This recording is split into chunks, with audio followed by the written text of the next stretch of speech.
3 of the 5 authors of a recent paper in the New England Journal of Medicine, Embracing Genetic Diversity to Improve Black Health. Specifically speaking with us today will be Dr. Akinyemi Oni-Orisan, who is a pharmacist scientist and assistant professor at UCSF. And I'll let him tell you more about his background as well, so I'll keep my introductions brief. And then we have Yusuph Mavura, who is a second-year epidemiology and translational science PhD student at the School of Medicine, also at UCSF. And I'll also let him give you more about his background. And then we also have Dr. Tim Thornton from the University of Washington, who's a professor in biostatistics and also is my statistical genetics professor. So I'm a little bit biased towards Tim here, but he's going to be joining us for the discussion. So I personally will just give you a little bit of background on the working group for anyone who hasn't attended the Clinton and Diversity Forum before. Originally, this was one of our 2 meetings of the ClinGen Ancestry and Diversity Working Group every month, and we actually turned it into a public-facing forum so that we could bring more people into our discussions and learn more about the topics that we're discussing as we work towards standards and guidelines for the use of race, ethnicity, and ancestry in clinical genetics and genomics research.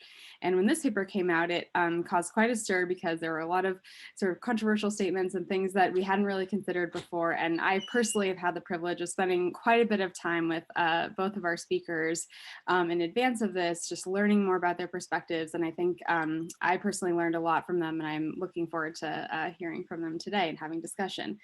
I think there will be lots of questions and comments, and I'd appreciate it if folks could either put it in the chat or wait until after the first part of the forum with our formal presentation until the Q&A at the end. So with that, I think that's all for housekeeping introductions. And Akinyemi, if you'd like to take it over, the floor is yours. You may share your screen, and if you have trouble, I can. Sure. All right, can you see my screen? Yes, we see it. Yeah, there we go. Mm-hmm. Okay, thank you so much. Thanks for the introduction, Alice. And thank you so much for the invitation to talk today. Of course, I think the main reason why we're here, myself, Yusuph and Tim, is because of the paper, and as Alice said, the controversy it stirred. So we started off this paper by talking about our personal stories, and we thought it was incredibly important to share that. The issue was that we just didn't have enough time to really talk about everything we wanted to discuss. And so I thought I would start this presentation by elaborating on my personal story and how that kind of led to this paper. And I know that Yusuph will also be discussing his own perspective in terms of his personal story. So my higher education started at the University of Michigan, where I tried to major in soccer, but they told me that wasn't an option, so I had to settle for biology. Fortunately, I loved science and math, so this just ended up not being too much of an issue. In pharmacy school is when I first developed a interest in clinical research. And my team investigated cardiovascular risk factors in global youth populations. And I thought this was incredibly exciting to me. And so I kept going. I originally I was gonna finish and do clinical practice, but I kept going with the research because of this experience. And at UNC is when I first developed a passion for pharmacogenetics, investigating the role of eicosanoids in coronary artery disease. And finally at UCSF is where I trained in fundamental population genetics under Neil Risch, and where I transitioned from pharmacogenetics to pharmacogenomics. And I was very much influenced by the work of Neil Risch and Esteban, because I felt like they always put their personal stories into their science. And that was a novel concept to me because it's just something I never really seen before. And one example is Neil's 2015 ASHG talk, where he talked about his personal life and he also talked about society. And another example is Esteban talking about growing up in the Mission District to a single mother and learning discipline through wrestling and how that helped him with his career. And that's when I realized that you can actually have a personality in a professional setting. And so why not talk about soccer and how I learned teamwork skills from this and how that's helped me. So this was a really incredible journey for me. And, although I wouldn't trade it for anything in the world, I did have a lot of struggles, and that's something that's not really captured here. Maybe it is captured here a little bit. But I had a lot of struggles with confidence throughout my training. I had a lot of struggles with feeling like I belonged and feeling like sometimes I had interpersonal relationships and I didn't really know what was the source of that. I wasn't really able to identify a Black mentor in my field of interest throughout this entire process. So that was very disturbing for me. And I don't expect everyone to understand why that was such an issue for me. But I will say that that definitely influenced me. And, for better or for worse, these are my experiences. This is my training. This is my struggles. And this kind of gave me a perspective on race, on genetics, and on society that I think influenced the paper.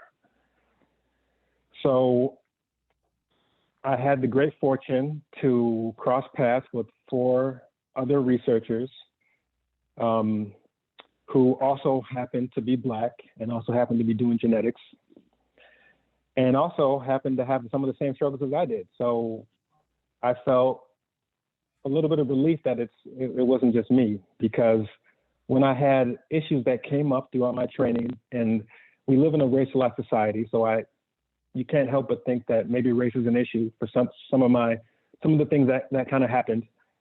And I didn't have anyone to talk to. I didn't have anyone I felt comfortable talking to. So when the opportunity came to not only participate in this paper, but actually to, I was empowered to lead this. I jumped at the opportunity because the opportunity to work with other Black researchers was something that's almost non-existent in this field.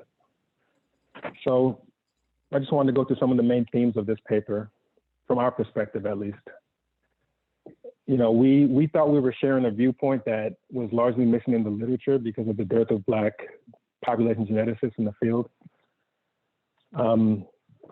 We talked about, contrary to popular belief, we actually did talk about racism. We talked about our own struggles in academia, as I said, as students, as trainees, as faculty. And we talked about COVID-19 disparities and how access to healthcare and comorbidities contributed to the disparity. And these are under the umbrella of structural racism. We talked about the importance of, or at least the consequences of essentially ignoring race. And we talked about the importance of genetic ancestry in terms of characterizing human genetic diversity. We did discuss the importance of race and ethnicity and we thought that it did have utility in terms of ensuring that our research participants were, that we're inclusive in terms of how we recruited our participants and in terms of the diversity of the scientific workforce. And importantly, we also talked about the need for crosstalk between disciplines and how that would help advance the field. So these were our main themes in the paper, and we actually got a lot of positive feedback from around the world. A lot of emails and a lot of people contacted us. We also got a lot of pushback naturally, which we weren't surprised about at all. However, I wanted to point out one particular instance that was actually a case in point to some of the struggles that we had described. So there was a well-known, well-distinguished, highly distinguished Harvard professor that was invited to my university, UCSF, to discuss race and medicine. This professor was highly critical of our paper, which is I was actually okay with because it helps us with discourse. And he actually criticized excerpts of our paper throughout his presentation, which again, I was completely fine with. But in this particular instance, I actually found offensive because first, when he criticized this excerpt, he said that we were wrong for no other reason than because he had been doing it longer, that he'd been reading and writing about this issue for longer than us. And this is a controversial topic. So when it means there's sides, and when there's two sides, it usually means that both sides have valid points. And so I was confused as to why we were just flat out wrong because we're emerging scientists. But what really got me was when he followed this criticism with the quote, "Something about race makes smart people stupid." I felt that he was calling us stupid in a roundabout way. And I thought that this was a microaggression. And this was a dear white people moment for me because I was like, dear white people, this is a microaggression. I thought that he was portraying himself as this all-knowing white professor and calling a group of Black emerging scientists stupid. And, it was indirect. It was an indirect way of calling us wrong and stupid. And it was probably not intentional. And he wasn't actually even using his own quote. He was using another person's quote. And it was subtle, but that's what a microaggression is. And for us, that's just par for the course. I think we've experienced this many times where you can't really pinpoint it, but it happens and it's small and maybe you should forget about it. Maybe we should sweep it under the rug. But over time, this ends up being a traumatic experience. And it's just little small things that kind of accumulate over time. So I would argue that considering the history of this country and the conflation of race and intelligence, I would have thought our historian professor who knows all about that topic would have been a little bit more wise to kind of steer away from that, And I would say that this is what's hidden in plain sight. Microaggressions is what's hidden in plain sight. And I would argue that studying race for decades and decades doesn't necessarily make you anti-racist on an individual level. And I'm saying this because, not because I feel comfortable doing it. I certainly don't. This is not something that I enjoy doing, but because last year, after all the events, I got a lot of emails from people in my department. I'm the only Black researcher in my department, and the only Black male. When I was first hired in, I was the only Black male in the entire School of Pharmacy, over 100 faculty members. And after George Floyd and after some of the events from last year, a lot of my colleagues emailed me and asked me, what can we do better? And that's when I told myself that I would not be quiet about things anymore. I would start speaking up because I had been doing that my entire career. I had been quiet about microaggressions and things like that. So, I thought that I would share that because that was relevant to this talk. So going back to the topic of, what's all this commotion about in terms of this criticism.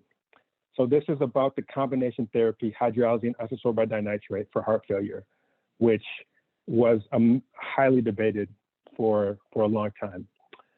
And I thought I would address this criticism directly by giving a pharmacogenomic example that would elaborate on our point, because we didn't have a lot of words.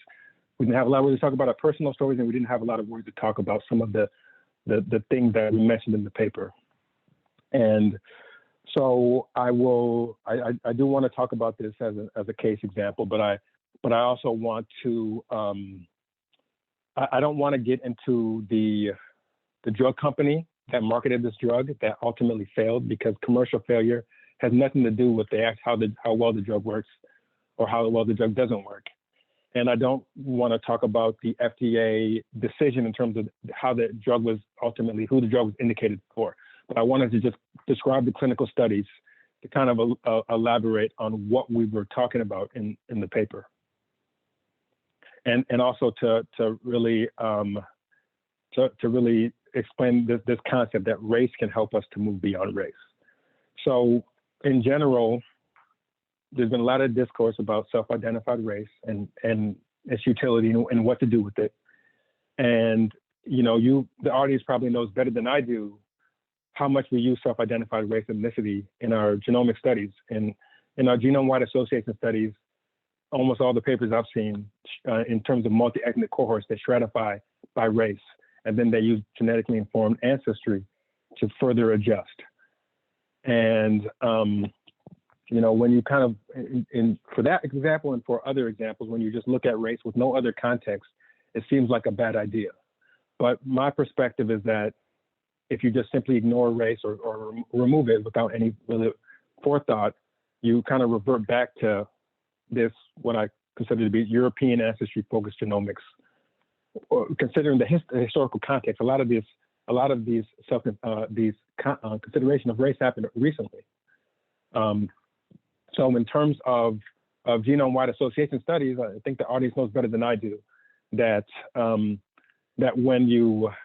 if you just ignored race and you just you didn't stratify, you put everyone together, then any results would be captured in terms of, or any results would reflect a larger population.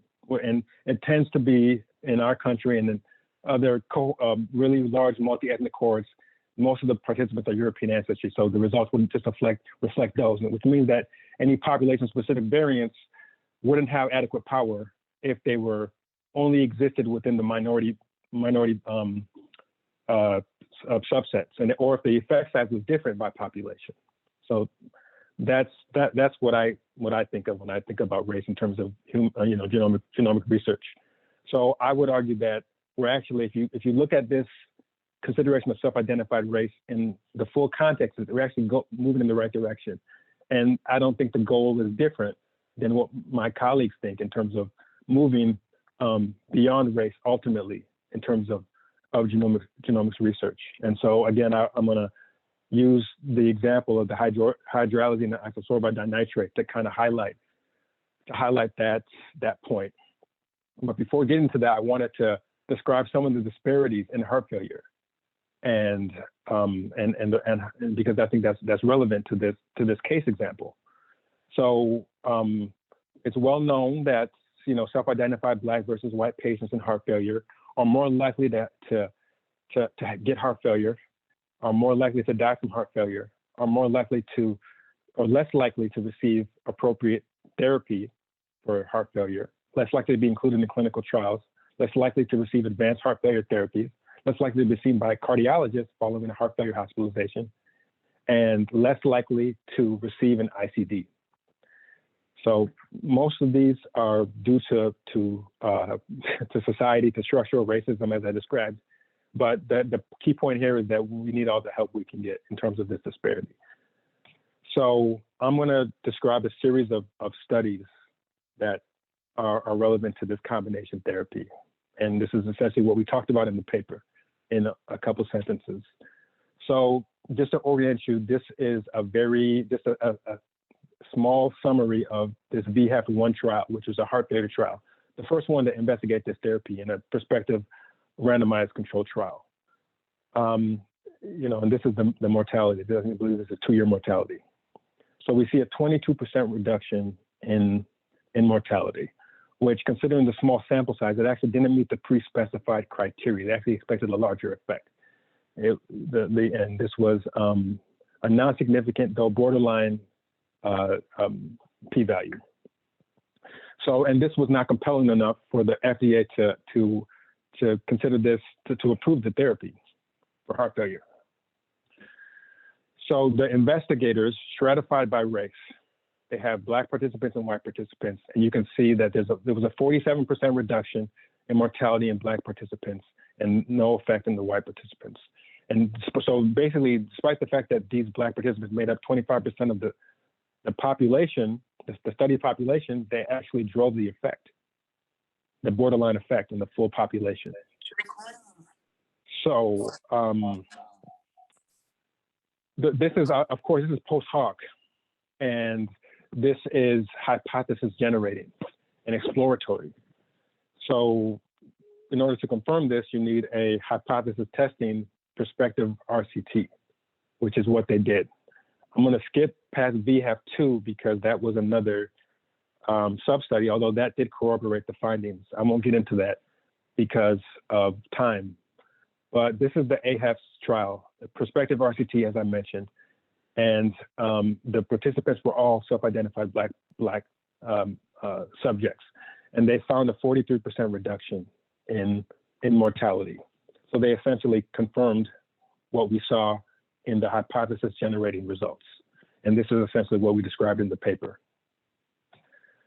So there are several variants that are related to vascular tone and have relevance in heart failure. And that differ by these this thing we call race, the social structure that is race. And one of the variants is in this gene GNB3, and you can see that this varies based on race. And we have two independent, geographically separate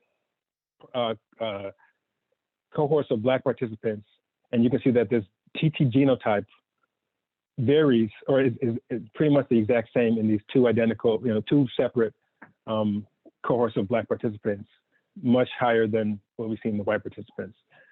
So, and one thing I will mention is that for AHEP, the end game, if you read, I wasn't around during that time. This study came out in 2004, so I was still playing soccer. I was still an undergraduate, traveling to Alabama and Arizona to play soccer. And but if you read the paper, you'll see that the intention was never to end at race-based medicine. That ultimately the goal was to move to genetically guided genotype strategy therapy. And so so what they wanted to do, and when they first were recruiting participants from AHEP, they actually collected DNA samples so they could do these genetic sub-studies. And so this is one of the genetic sub-studies called GRAPHS, and they essentially stratified participants by this genotype. And what they saw was a 49% reduction in mortality in those who had carried this TT genotype. And when they looked at all the participants, they saw no reduction. So this might be a source for the discrepancy that we saw in AHEP. Again, this is hypothesis generating. This is a sub-study of a prior RCT. But the next step is to move on to GRAPH2, which is a genetic prospective RCT, where they are essentially, and it's currently ongoing. I checked on clinicaltrials.gov, and it's still ongoing, and where they essentially add randomization. They use genotype guided strategy for this genotype to determine if a patient should get this combination therapy or not. This is completely agnostic of race. So this is a way to use race to move beyond race. And this was never talked about by the Harvard professor in all his years of writing. So this is something that I thought we wanted to talk about in the paper.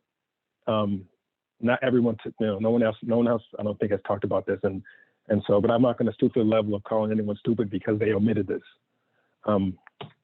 But so going back to this slide, again, we start off as European ancestry focused genomics.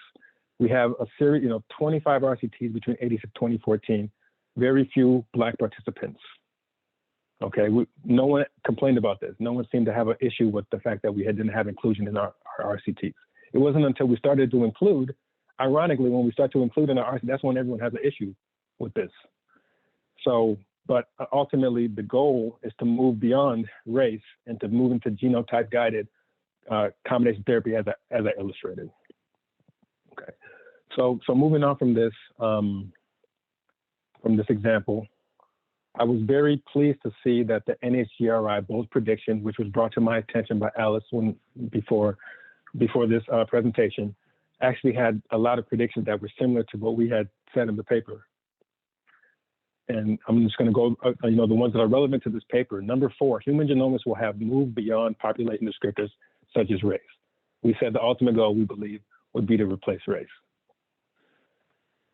Number 9, individuals from ancestrally diverse backgrounds will benefit equitably from human genomics. And we said we envision a future with more diversity among participants in clinical trials and genetic studies. So we thought that those go together. And we actually would argue that we can't get to number 4 without number 9 first. That's what we talked about in the paper. But there's also one piece that we believe is missing in terms of the bold predictions. We stated that we also envision a future with greater diversity among biomedical researchers and healthcare professionals. And we would argue that this is probably that should be the top priority, because this will ultimately lead to this, which will ultimately lead to this, but this wasn't discussed in the bold predictions. So this seems to be getting a lot of attention currently, replacing race, often without, in my opinion, without context. This gets a little bit of attention, but it doesn't seem like anyone really thinks that this is important. Or there are some papers, which I'll talk to about right now, but it doesn't seem like it's getting the most priority. So a lot of papers are arguing for diversity among our scientific workforce. This paper, which I think many people would be probably familiar with in this group, talks about efforts to recruit participants for biomedical research in underrepresented communities have been most successful when conducted by investigators of concordant racial or ethnic background. Our paper, again, we stated that we envision a future with greater diversity among our researchers and healthcare professionals. And then this paper talked about the lack of diversity among genomic researchers leads to the loss of perspectives that are important in developing hypotheses, as well as directing research among diverse individuals. So I would argue that the impact of papers such as these allow minorities to see value in entering the field of genomics. They enable minorities, genomic researchers, to proudly consider their work health disparities research. And they also enable minorities to strive to conduct studies in minorities. And I can state this because I'm an example of this. This paper came out in 2016 when I was still a postdoc, and this was very influential to me. Unfortunately, at the same time, we have other papers that seem to be doing the exact opposite of what the goal of the paper is. This paper right here conflates pharmacogenetics with stereotyping. And they use this term race-based pharmacogenetic screening, which in my years of pharmacogenetics, I've never seen this term before. This is an invented term. The Pharmacogenomic Global Research Network has never used this term. The Clinical Pharmacogenomics Implementation Consortium, who put out guidelines on how to implement pharmacogenomics at the bedside in clinical practice, they've never endorsed this term. None of their guidelines include this race-based pharmacogenetic screening. So this, to me, seems like a invented term that kind of put down the field. This paper right here, they similarly conflate pharmacogenetics with racial profiling. And they actually at one point say in the paper, pharmacogenetics remains largely a promissory science. The first pharmacogenomic genome-wide association study was less than 15 years ago. So I would love for someone to tell me a field that's less than 15 years old that has moved beyond promissory, and it's to the point where it's being translated into every aspect of practice. I would argue that this field is actually being implemented in many institutions and is making a lot of progress. It just seems like a way to put down the field. And in this paper right here, they say one side argued that racial and ethnic categories reflected underlying population genetics. This to me is a straw man argument. I don't know any colleagues of mine who believe that race and ethnic categories reflect underlying population genetics. We stated that it was a social structure in our paper. So I think that the impact of these papers is that minorities who are entering the field consider genomics research as racist because of the conflation with stereotyping and racial profiling. Minorities believe disparities research warrants investigation of only social determinants. And as a consequence, less minorities enter the field, and then human genomics research continues to lack diverse voices. So I do think that I do appreciate that these papers are forcing the field to reckon with its racist past, and I think that was the goal of a lot of these papers. But I would argue that keeping the field all white is not helping. Is not going to help the field reckon with its racist its past. And I would argue that most institutions in this country need to reckon with their racist past. So I think my time is up. I just wanted to end with a quick summary. Genetic variation, not race, is the foundation of pharmacogenetics. That being said, race does have utility in capturing more genetic variation, and pharmacogenetics has implications for addressing health disparities. Evidence-based approaches are necessary to move beyond race. We have to do it responsibly, not just completely ignore it and pretend like it doesn't exist. Moving beyond race requires more research in diverse populations. Diversity in genomics researchers, genomics researchers will facilitate having these diverse populations. Empowering, amplifying, and encouraging minority voices are key to some of these bold predictions. Microaggressions, put downs, straw man arguments are just going to make things worse. And personal stories and identities matter. And as I stated, it was the personal stories of my predecessors that really inspired me. And I'm hoping to continue to share, I want to continue to share my personal story. And I hope that if I can, inspire one minority trainee to enter the field, then it would have been, it would be all worth it. So I will, I'll move to Yusuph.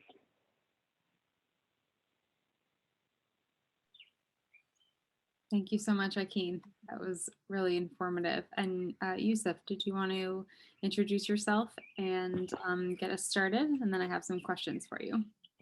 Sure, thanks. So that was a great talk by Akin. Thank you very much. And I'll just talk about my experiences, how I got here, and what I feel that the genomics space needs. So my name is Yusuph Mavura, a second-year PhD student at the University of California, San Francisco, and I do genomics genetics research under Neil Rist. So I've had really diverse experiences in my academic journey so far. Not very usual because I received my undergraduate degree in a university in Kenya, and I'm Tanzanian, called Jomo Kenyatta University of Agriculture and Technology. And then I went on to do my master's degree in bioinformatics at Georgia Tech. And then I went on to do a summer internship at the NCI under Dr. Lofi Amandadir for about 3 months. And then I did some research on pancreatic cancer in East Asians. And that perspective was literally life-changing for me, because I had the first time I had exposure to high-level genetics and genomics research, and that's when my passion and experience grew. And that's also when I noticed that there's a general dearth in genetic data and also individuals of African ancestry in most of these studies. So I'm now fortunate to work with Neil Rist, who is a great mentor and has exposed me to many different experiences and connected me to many different collaborators and people such as Akin and my co-authors, and also diverse mentors such as Dr. Charles Otimi at the NIH. So when we connected with my co-authors, we found that we shared similar experiences in the field of genetics at different levels. Yet at the same time, we are diverse in so many different ways. We felt that was really important to contribute to the discussion of the complex topic of racism, race, and genetics from a unique and unified perspective.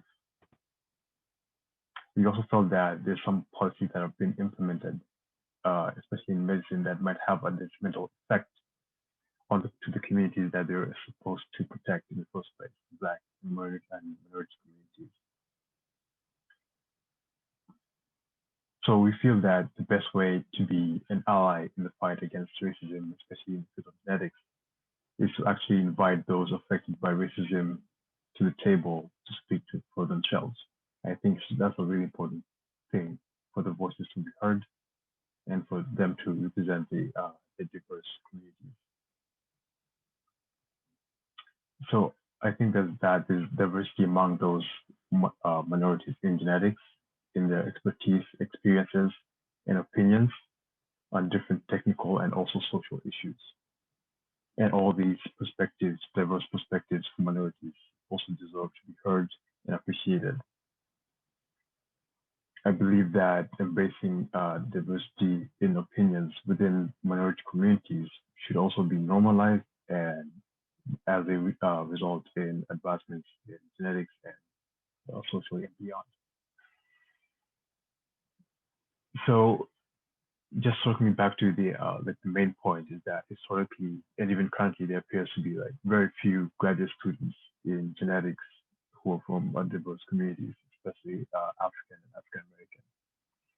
And I feel that it requires a conscious effort to identify talent from an early stage, from high school, undergraduate, and even before that, as there are so many barriers and obstacles currently in the system that discourage a lot of talented minority students from taking up genetics and genomics research as trainees in graduate and school and also in the clinic. Most of the time, criteria used to select students is most unreachable for many minorities, who most of them start off in a disadvantaged position. And first off, lately there's been a lot of rhetoric, as Akin said, associated genetics research with being essentially, racist, not necessarily from this field, but in some other disciplines, or biased due to the fact of being, promoting genetic essentialism. And this has turned off a lot of talented Black students from taking up genetics in the research, in the studies, and because they don't want to be associated with it. So I think it was really essential to clarify in the paper that genetics, when done correctly, is especially anti-racist. And also feelings of, lack of representation might have a role in propagating such, sentiments, because there's nobody basically to look up to, very few people that kind of have our own stories and backgrounds to look up to and say that we might one day reach that point. And so lack of minority students recruited in genetics will contribute to disparities in genetics and genomics in the workplace in the future, which might perpetuate, lack of diversity and a feeling of non-inclusivity, and which might have an adverse effect on the field going forward. So in conclusion, I feel that there should be a more conscious effort to identify and recruit talented students with diverse backgrounds in the field of genetics.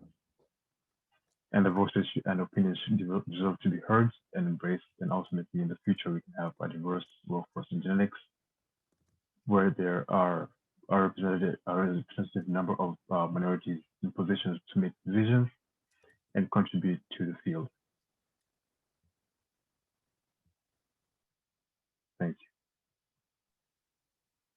Thank you so much for sharing your perspective, Yusuph. And I'd invite Tim also to respond. I have a couple of questions. Hello. And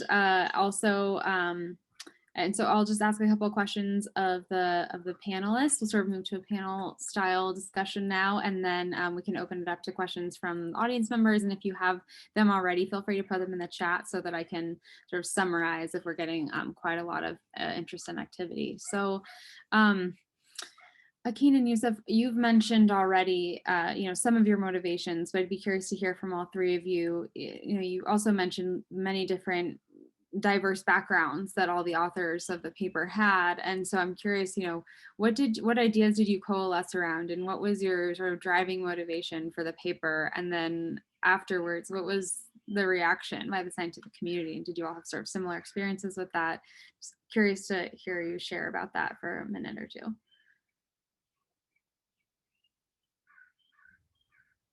I guess I'll start. So hi, everyone. I'm Timothy Thornton, a professor in biostatistics at the University of Washington. So this paper was largely basically motivated by the discussion of the use and potentially the misuse of race and basically medicine. And so what kind of brought us together too is the connection that we had as African Americans in the field of genetics. But also, we highlighted Neil Risch, like all of us actually trained under Neil. And so as for me, I mean, like, what kind of got me into this field of looking at genetics and diverse populations was really a study from years ago, from I think around 2005, the Women's Health Initiative, looking at the African American and Hispanic cohort. And so Neil and I were looking at some of the statistical genetic components of that and trying to see if we kind of infer, which individuals were related to each other in the African American Hispanic cohort.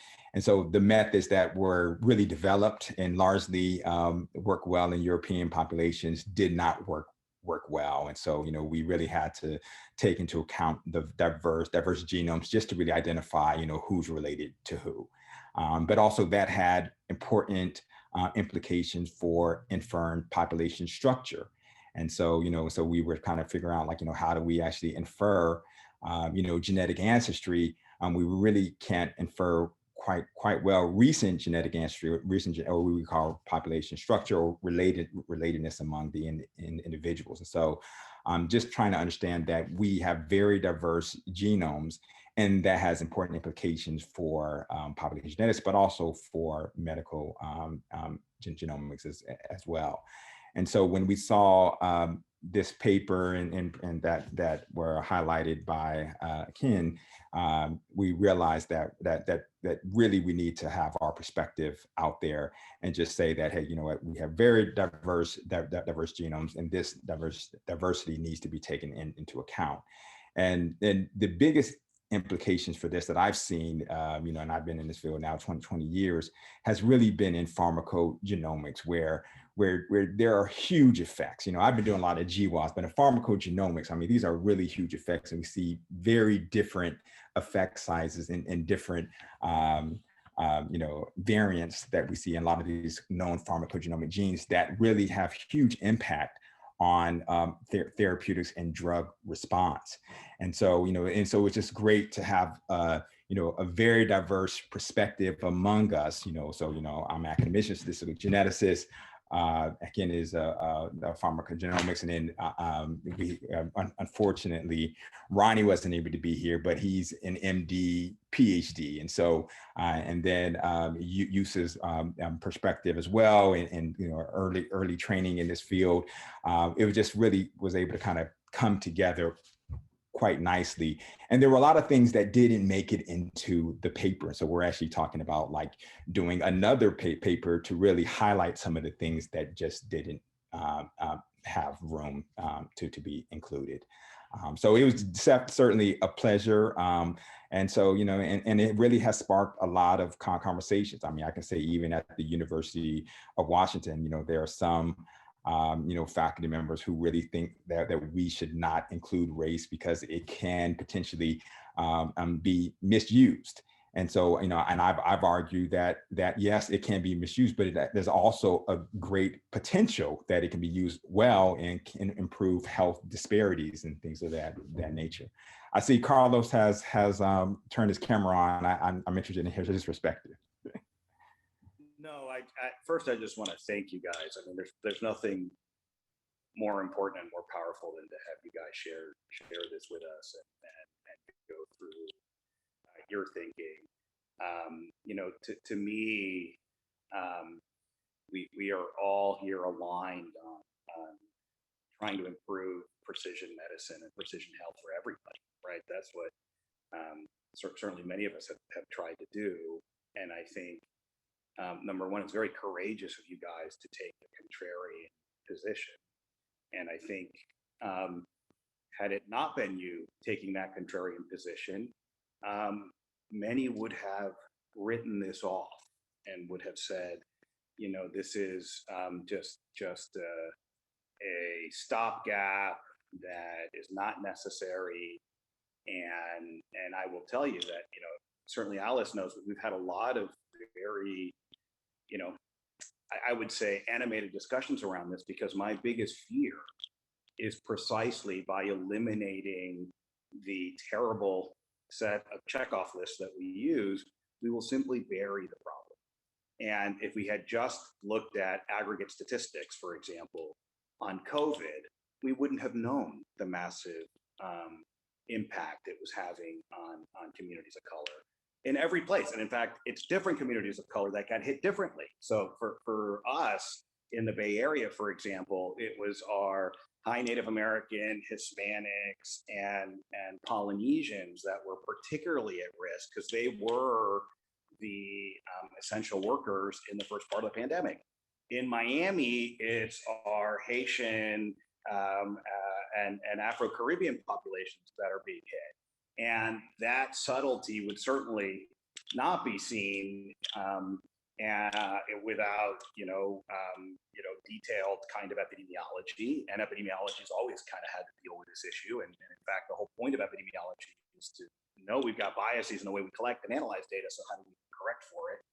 And I think nothing would make us happier than to move into a world where we don't need the labels, because we can run a test and have that in the background and have everyone agree and so on. But letting the perfect be the enemy of the good, particularly at a time when this is just such an obvious glaring issue, I think is a mistake. And so I really admire the piece. I admire you guys for taking this on and for then really pushing to say, hey, this is important. It's important to us for lots of different reasons across the personal, the professional, and so on. So, to me, it's how do we advocate and help in getting that message that you're trying to make crystal clear heard, and not in any way warped by my view, somebody else's view. I mean, it's really about you guys making that case, because it's your case to be made, and it's an incredibly important case, and we want to give not only the forum, but all the sort of backing and impetus that we have to help make that case. So that's also why I had my camera off and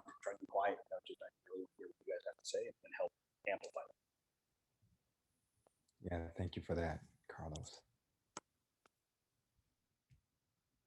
So I have one other sort of pre-baked question, and then it looks like we have something in the chat. You mentioned, of course, the importance of representation in trainees and obviously researchers in the field of genetics as an important precursor to achieving bold predictions and moving beyond race to increase perspectives. I will mention that the NIH Unite initiative is primarily focused on diversity in the workforce. So there are some things that are happening around this, but from your perspective, what are your recommendations for how we should go about this, and what would your proposal be to increase diversity in the field?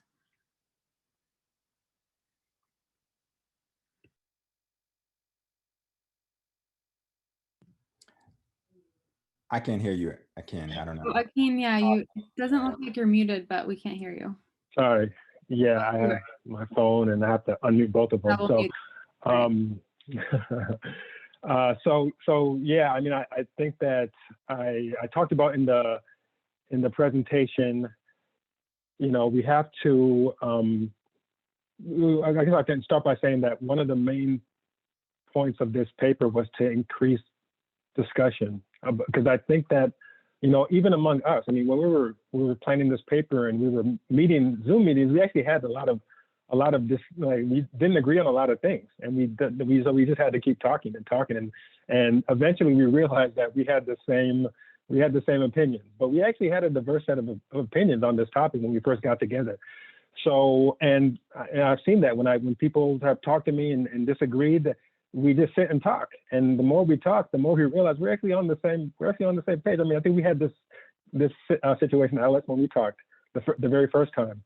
both Akinyemi and Yusuph, when we talked, I totally disagreed with you. And after about 2 hours in each individual conversation, I was like, okay, I'm starting to wrap my brain around it. Keep going. So it's been really, yeah.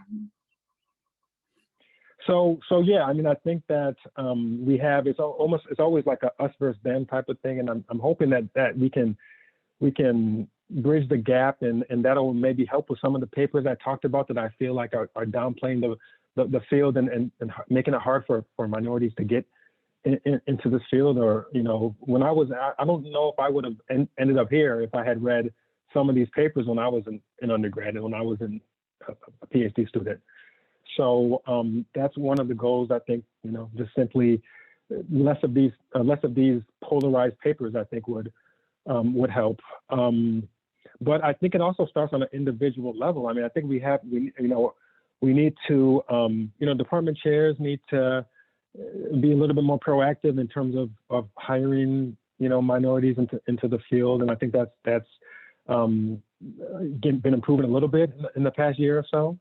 I know Tim is going to start working with HBCUs, and I think that we need to start recruiting minorities early, and we need to make them interested in the field.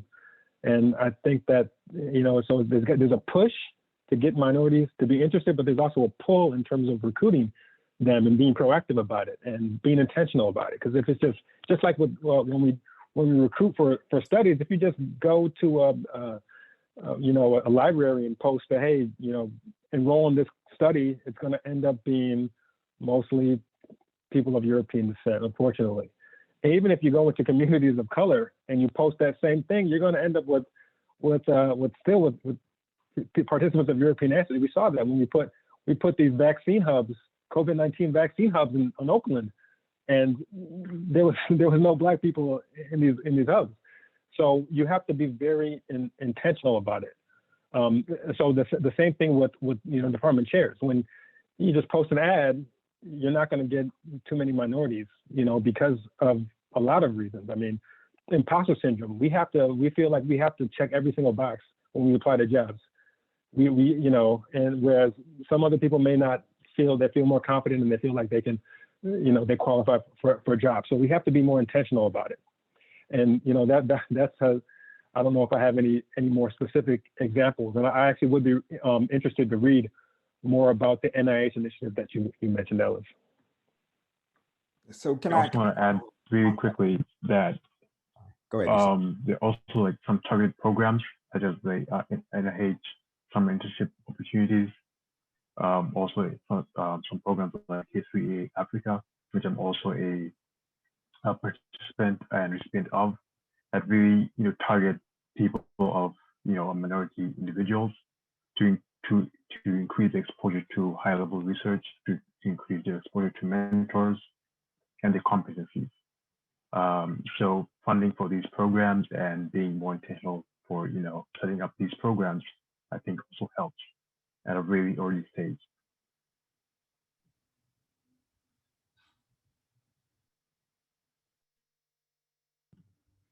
Great. Sorry. Yeah, very, very nice.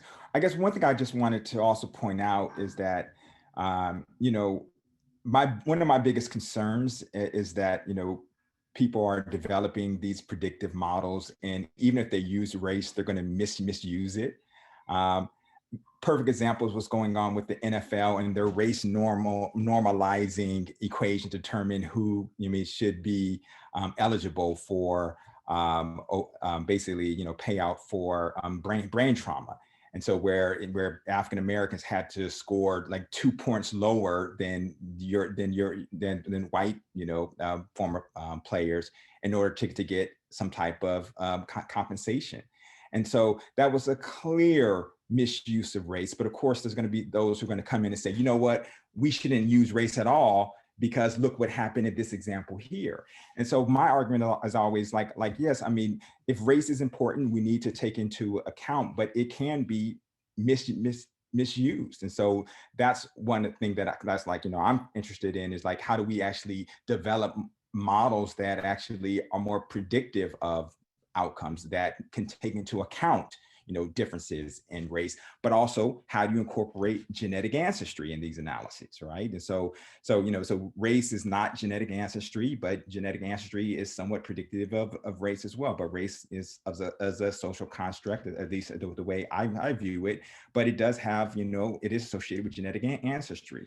So Nancy Cox at Vanderbilt has some really compelling results about the non-genetic social determinants of race and the huge impact it has on clinical outcomes, and her BioView data. We're just saying that basically, even if you adjust for genetic ancestry and self-reported race, there's huge differences in hypertension risk.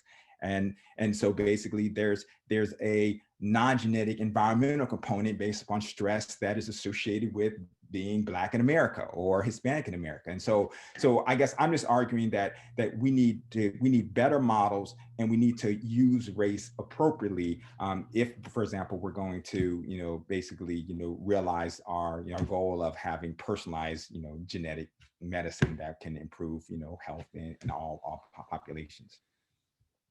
Great. Thank you so much, Tim. I saw Sharon's hand go up first. Yeah, so that turned out it was somewhat similar to what Tim just said. I think part of the problem is we being me, you probably have a much better idea in some ways of how deep this goes. So this has recently come up with the medical residency match, that some highly competitive subspecialties use an algorithm, which again, downgrades students who are from schools that have traditionally large minority populations, and they use this in this prediction to try to see who they're going to match in these highly competitive fields. So I guess my question is, I just don't know that we have a way of really identifying all of the ways in which these algorithms have been developed. And I worry, and since Carlos and a few others here are on the call, I worry that our push towards natural machine learning and AI in many of these applications are just going to worsen these kinds of predictions that are built on sort of structural racism. And we don't have good ways of really parsing those algorithms once they're created for what features they're really looking at.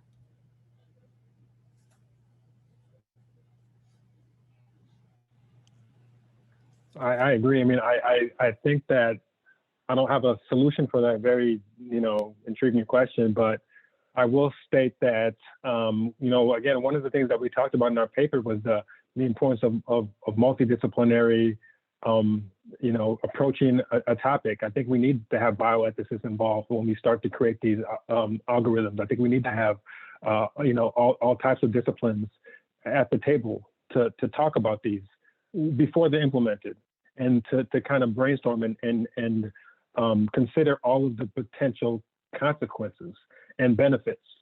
So I don't know if that's being done with some of these algorithms. So I might jump in and just add two thoughts. The first is all of these things are important, and nothing happens without resources, right? So we can have a lot of great intentions, we can have a lot of great plans, but one thing that NIH understands very well is that if you want to herd cats, you move the milk, okay? And so luckily they're now moving in the right direction by creating new opportunities and putting capital behind this. And I would say we don't just need NIH, we just don't need the government. There's a lot of money that is actually out there and being put to work on this. And one of the things I've seen happen in the last 18 months is a massive interest from private capital to get this right. So there are many, many, many people very concerned about biases in algos and trying to get them right.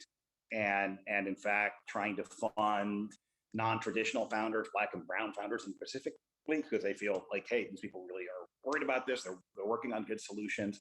And so I think there's going to be resources to do this. And again, I would be very happy in a world where we're able to lure top talent out of academia with lots of money to develop new companies that solve these problems. Why? Because then these Black and brown founders turn out to be people who then hold capital and hold power to then move the next generation of problems. So kind of like how Quincy Jones moved entertainment, that's what you need to do. You need to really create individuals and institutions that have independence and the ability to move this forward. And I think that happens with tenured positions, that happens with great grants, that happens with lots of projects, but it also happens by empowering, the right incentives to be tied to the solutions. And in software, it's evident, right? Like software is what's getting bought and sold all the time. So there is massive amounts of money around these algos, so people want to get them right. And that's an absolute opportunity for this group to go to non-traditional sources of funding for us, which are ultimately where this has to go. Because nothing happens without money and nothing happens without resources. And so, that's ultimately the needle of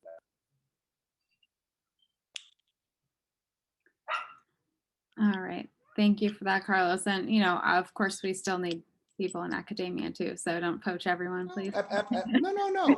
But I'm saying, if you want to solve, Google has far more power than we'd like to give them, right? So, how do you fight back against that? You fight with, new algos, new approaches, new companies that can actually take that on.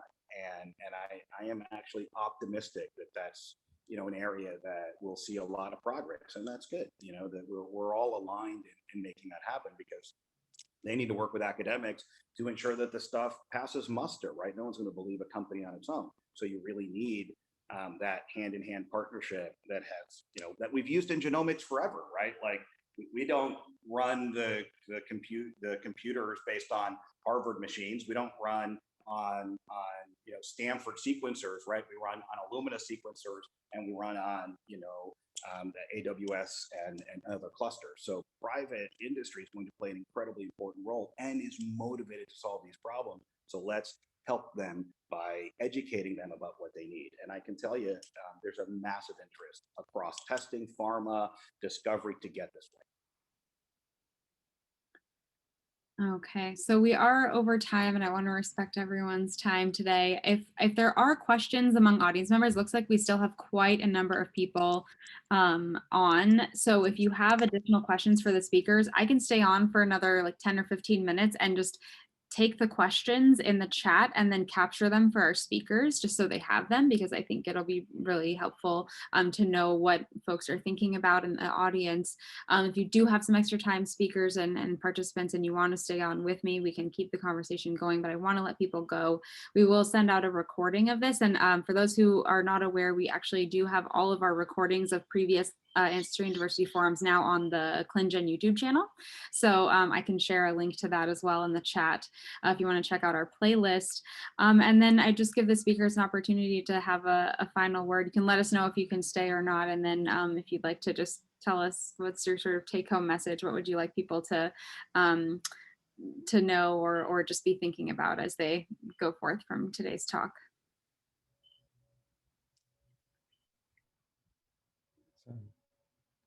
So I'll just say, I'll go first because I actually have to run. I have another meeting I'm late to. But yeah, I'm just really excited to have this conversation. Completely agree with Carlos is that we need to engage more than just academia. The pharmaceutical companies, at least the ones that I've engaged with, they're really interested in really identifying new drug therapies that really can target diverse populations, and they're putting money behind it. And so and more money than you're going to get from an R1 from the NIH, to be honest with you. So I think we need to have many people working on this. And so I appreciate your comment, Alice. We don't want to poach all the academia. We still need academicians. I'm an academician, through and through. But we do need to engage more than just academicians. And so if we're really going to identify novel, therapies, we need more people sitting at the table and more diverse populations as well represented, both in these studies, but also who are running and involved in these studies as well. So I just appreciate everyone coming and their interest, and hopefully we can continue this conversation. Thank you so much, Tim. Akin? Yeah. So just to close it up, thanks so much for the opportunity to speak. I just want to say, I think most of the audience are, PIs, professors. Just my final parting shot is that I'd encourage you to identify talent early on and to take up to recruit students from early age, and do this like very consciously, and to hear the voices to support them all the way through their journey in academia. So I think that's kind of my parting shot.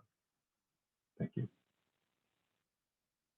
And I just wanted to provide a final word of thanks as well. Thank you for listening to us. That was what we wanted. We wanted to kind of stimulate discussion. And I actually learned a lot from this session just by reading the chats. And I have a lot of links that I look forward to looking at and people that I want to follow up with. So thank you so much for the great conversation today. Thank you so much to all three of you for joining. This was really wonderful, and I look forward to keeping the conversation going. And thank you, Alice, Bye. for facilitating this. Much appreciation to you for this. I've learned so much through this process, so thank you. It's been great. Bye.